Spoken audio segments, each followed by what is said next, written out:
Hi, welcome to King Crochet. Today this lesson is going to be how to do front post double crochet.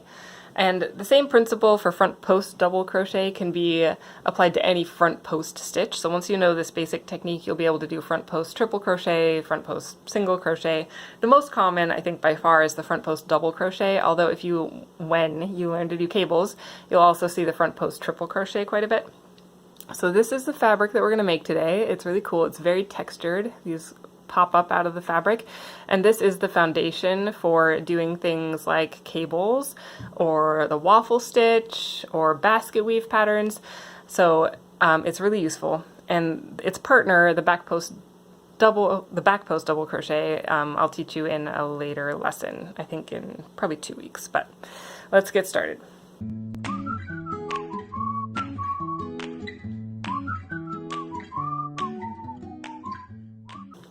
Again, I'm using a size H crochet hook, and for all of these samples I'm using Karen's Simply Soft yarn, and I'm making 6-inch squares.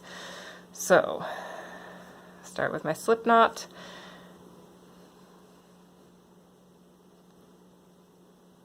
I'm doing 23 stitches for this sample. 6, 7, 8, 9, 10, 11, 12, 13, 14, 15, 16, 17, 18, 19, 20, 21, 22,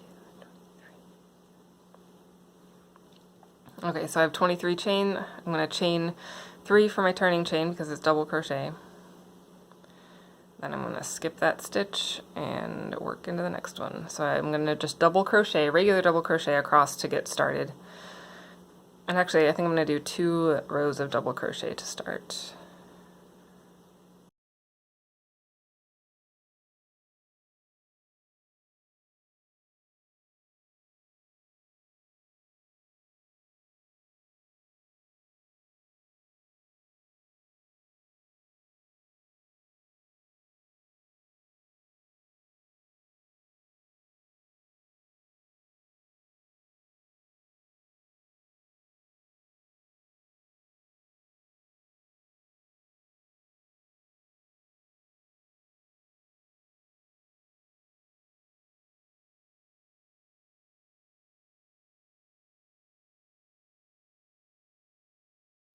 To do a front post double crochet, remember the anatomy of our stitch. So we have the top of the stitch, and this is where we normally work through, right where that V is. We go through this hole right here.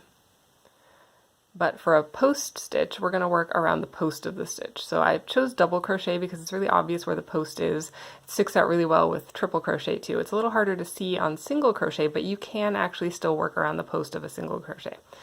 But for a front post double crochet, we're going to yarn over like normal. Then see the post here. I'm going to insert my hook from the front to the back. That's why it's called a front post double crochet. I'm going to go from the front in behind the post and out the other side. So I've got that post above my stitch. Now I'm going to yarn over and pull a loop through that hole, just like as if that was the stitch, the top of the stitch. So now I've worked around that post. And I'm going to finish my double crochet normal by yarning over and pulling through 2 loops, and then yarning over and pulling through 2 loops again. So now see how this is wrapped around that post, and it makes it kind of pop out of the page. And on the back, I've skipped a stitch, so I didn't work through the top of there, so when I keep going, I'm going to make sure I skip that stitch. And post stitches are shorter because we're putting the base of the stitch way down here instead of up here. It ends up being a shorter stitch. So if I want other stitches on the same row, they're going to have to be shorter. So in this pattern, we're going to work front post double crochet with single crochet stitches. And for this blanket square, whatever size you're making it, just start with an odd number of stitches for this stitch pattern. So I have 23, I could have done 21 or whatever, depending on how big I want to make my square. But 23 stitches works out to about 6 inches for me, so that's what I'm using. Now for this square, remember the post stitch is going to end up shorter than a regular double crochet would be. So I'm actually going to just chain 1, and that's going to count as a single crochet to start. So now I'm going to do a front post double crochet around this one. So remember, we're going to yarn over just like a double crochet, but instead of inserting my hook through the stitch, I'm going to insert it from front to back, so from the front to the back, and then back up the other side around that post of the stitch. And I'll yarn over and pull that loop through, and then finish my double crochet normally. So that is a front post double crochet. Now I'm going to do a single crochet, and be aware that I'm going to have to skip the stitch on the back that went with that post. So I'm going to work in this one here, and do a single crochet, and I'm going to do a front post double crochet in the next stitch. And so all the way across this row, I'm just going to alternate front post double crochet and slip and single crochet. And remember, I'm skipping that stitch on the back. I'm not going to work into that because it will mess up my stitch count. I actually will do that sometimes if I need to increase the number of stitches while I'm doing post stitches. I'll work into that stitch and the one next to it, because it's a great way to increase without even having to do 2 stitches in the same space. So it kind of hides the increase a little bit more. But for this project, I don't want to increase, so I'm not going to do that. So I'm just working a front post, then single crochet all the way across this square.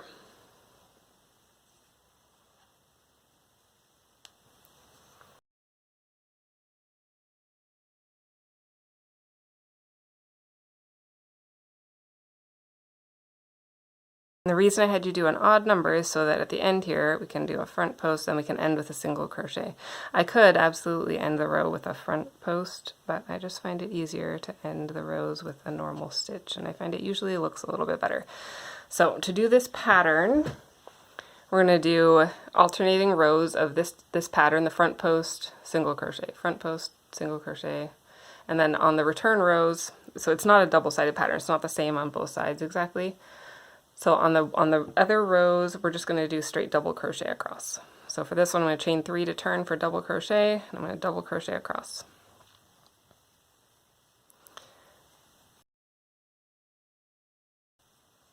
And I'm not going to finish this whole square because I've already made one. So you can see how that works.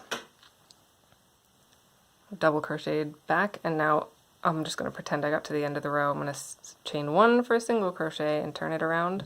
Then I'll post stitch over this one, front post double crochet, then single crochet, front post double crochet, and single crochet, front post double crochet, and single crochet in the turn chain. So you can see how it ends up nice and even if I use the combination of the single crochet and the front post double crochet, and those front post stitches end up lined up on top of each other for this pattern, which I think looks cool. So that is the front post double crochet. It's super useful. Practice this one at home. Soon I will have a free bonus pattern that I think is probably going to be a headband using this pattern. So stay tuned for that. Don't forget to subscribe to see all of the new videos, and happy